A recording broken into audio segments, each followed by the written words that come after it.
What is up? What is going on? Dave at SVA Card Collectors. Woof. So now I'm starting my new job. I'm out and about at all different places and times and whatever. So you may get some wonky times when the podcast gets going. This is the Thanksgiving special, which I've done nothing special for. All good news about my boy. He's getting slightly better, but it'll be like a 10-day process for this thing.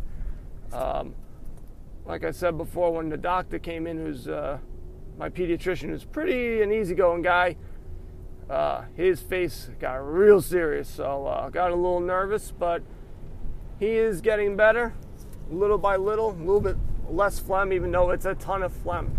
Nothing like great phlegm talk on a baseball card podcast. Not baseball, a sports card podcast, sorry. So, I see a lot of people buying Walmart basketball Prizm boxes, which I have not seen yet. It's not just in Walmart, they are in Target as well, but I haven't seen any in Target. I haven't gone to any Walmarts, but it seems like that's where people were picking them up. I did see stuff on social media saying they are at Targets. I have not seen them. Probably the reselling these boxes, now is the time, because I'm sure they're going to be made more plentiful later on. Plentiful. So there's that. So I saw a couple of box openings of them. They look very nice. I know a Zion Silver has already sold for around $80 to $100, right around there. No one's going crazy yet. $1,000, $2,000 for a silver. So that's good. One thing I did want to talk about is Panini's first off the line, and they are doing a Dutch auction. Nothing to do with a Dutch oven. It sort of is for us, because it's going the opposite way. So it's starting off at a price and then working its way down, and whoever wants to buy, at a price. I don't know if it's like how exactly it's working, but all I know is I'm sure if you want to spend money to get it, if you can spend $1,000 to get these first off the line boxes, you're going to get it. Usually they cost around much cheaper. I think they're much cheaper. Typically, I think they're like $200 to $300 for the first off the line for Panini Prizm, but that's not going to be the case this year. I'm thinking they're going to be around $500, $600, $700, probably over there. So that sucks. Yeah, that's no bueno, because I think they're going to make a killing off of it, and we're not. We're going to just spend a ton of money. That's what I think. And that sucks. I want to be able to do like I do all the time, not get them the other way where I'm just hitting buttons left and right. And it's not happening.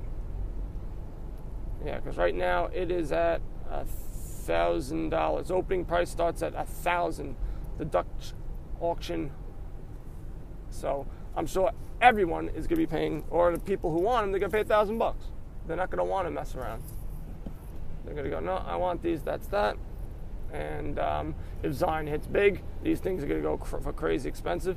The price drops every 2 minutes until product sells out.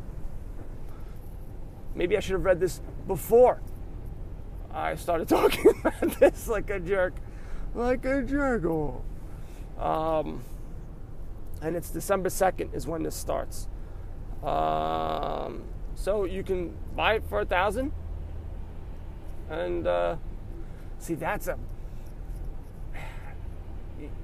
You can't play around. You can't. Yeah, there's no way around it. You can't go, well, I think it's going to go down. I'm not going to do nothing. Because you're going to have these bots just buying them up for $1,000. So,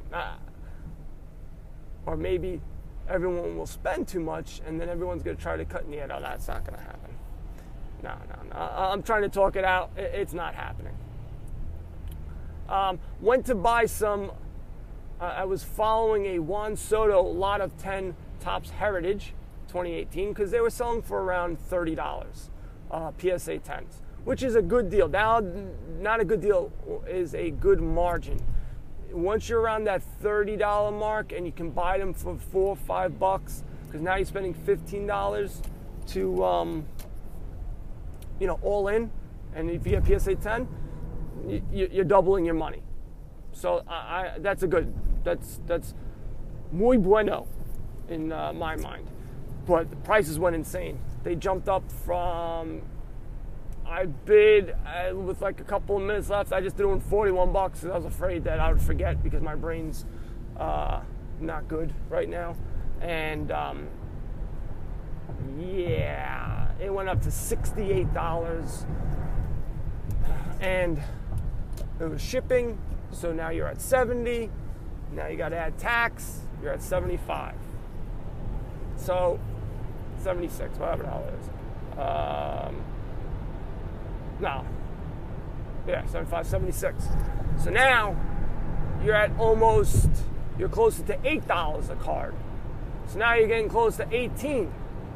And you have to get 30. They're going for 29, 30, 31, somewhere around there. I think that is a high mark for Heritage. I mean, right now. So I don't think it's going to go up any higher, a ton higher anytime soon. It seems like it takes a couple of years for a Heritage base to start going higher. It trails a Topps update or Topps Series 2, rookie card of a player. So that's not a good deal. And I'm also taking that gamble because some of the cards I could see were off center. So, like I said, when you get a lot of 10, you're banking on getting 6 or 7 of them. So I'm banking that I'm going to make $60, $70. The 4 other cards, I'm not going to get graded, so I'm not going to spend the $10, but I'm spending the money on getting them. So now $40, 7 times 4 is 28, or 8 times 4 is 32. Now it doesn't make any sense anymore because whatever profit I'm going to make from these other cards, the 4 cards that aren't going to get graded, that aren't going to make the cut, I'm going to lose money. So it's not worth it for me. Whereas the other ones, it was $4, the Acuñas, and I was able to get like 8 of them. I lucked out. But if it was 7 or 6, it's fine because it's only $16. I'm still making out a decent amount of money. So that's what I was talking about a couple of podcasts ago with regards to buying raw cards and getting them graded and just some of the thinking of things. But I know most people right now, they're going to be on draft. That checklist came out. I don't know. For whatever reason, I was not as pumped as I was last year. Maybe it was because I was just getting into it. Some people saying, this draft class is loaded. Other people are not. I still believe that holding these boxes is the way to go because you don't know. And, there's no one big player that's out there. There's no, the Martian from the Dominguez from the Yankees. Witt's not in it. But he's going to be in, I think, Bowman, because I think he's the second pick, I believe. So they're never in it. They always put them in the next year's Bowman set. So I don't know. Maybe there are. I know some people are talking about guys. A good spot to take a look for prospects, slab stocks. They're pretty good. Some people will have said, they try to promote a player that they have a lot of cards from. don't, just take a look at that. I don't think they're doing that now because they got hit hard with that. But the knowledge that they have and that they talk about these prospects is really good. They use a lot of Fangraphs. Fangraphs is a website that has a lot of detailed stats, that sabermetric stats that people love on these prospects. And so I also wrote an article, and it's a simplistic article on what I look for in prospects. There may be, Slabstock goes into more details for everything, but to me, I've said it before, but just to reiterate, it's quite simple. I always say this line, and I don't care, I'll say it till it's old. Middle-aged men love guys who can hit them deep or bring it deep. Because the guys hit a lot of home runs, their cards tend to go for more money. I'm looking for on-base percentage, a high walk rate, and doubles. Especially in the younger guys, I'm looking for doubles. Because if they don't hit that many home runs, but they hit a ton of doubles, and they're 18, 19 years old, that will develop into home runs. They're just going to bulk up. They got to mature. They got to get older. So those are the key indications. I also look for a low K rate, because if you have a low K rate, high walk rate, that's going to mean that you're going to get on base a lot. If you have a good eye, that's half the battle with batting. The other half is actually hitting the ball, but if you're hitting the right balls, as my ex-girlfriend used to say, if you're hitting the right balls, and you're more often than not, you're going to put them in play because you're hitting within the strike zone, and you're not swinging at bad pitches, so you're giving yourself a better opportunity to get a hit. So that's my thought process, and I think it's the right one, to be honest with you. I don't think anyone can argue with me on that. No one can be like, no, he walks too much. It's no good. Yeah, he just walks. Yeah, it's no good. So you're never going to hear that. You're never going to hear, he needs to strike out more. So, so those are the things that I'm looking for. I wish I had a topic, but like I said, family life's a little crazy. So I think I went over stuff. I'm trying to go over stuff that's happening right now. Looking forward, draft, that's going to be everything. There's going to be a lot of card releases on December 4th. Panini Prizm, I guess hobby boxes are going to be coming out. You have draft, and there's some other nonsense, I'm sure, for football or whatever that nobody really wants. Again, I think if you're for Danny Dimes and Kyler Murray, if you think they're going to be the next big thing, now's the time to start buying their cards. Not their cards, but these boxes, like, maybe the Panini Prizm, because I don't think there's a lot of juice to them. And I think you can get them at good deals. I would look for them starting now towards the end of the football season.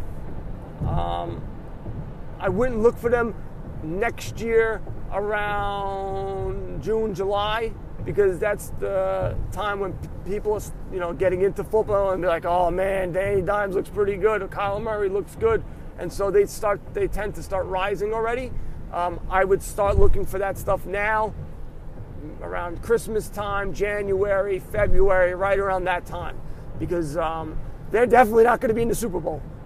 Or in the playoffs. I can guarantee you that. So I think those boxes will go down. I don't see anybody else that everyone wants to collect. We're done with Minshew right now. And so just be on the lookout for that if you're collecting football. All right, guys, I'm done. I'm done jibber-jabbering. Sure, I'll do the obligatory. Have a good, happy Thanksgiving. Really, I don't care. No, I do. You don't want that'd be terrible, having a bad Thanksgiving. I like crappy food. Hopefully you don't have crappy food. Hopefully you stay awake for the football games. You don't pass out on the couch like a bum. And I will talk to you on Monday, people. I might do something like maybe a spot, during the weekend. Who knows? But I don't think so. So, guys, you know what to do. Buy some cards to go broke. Later.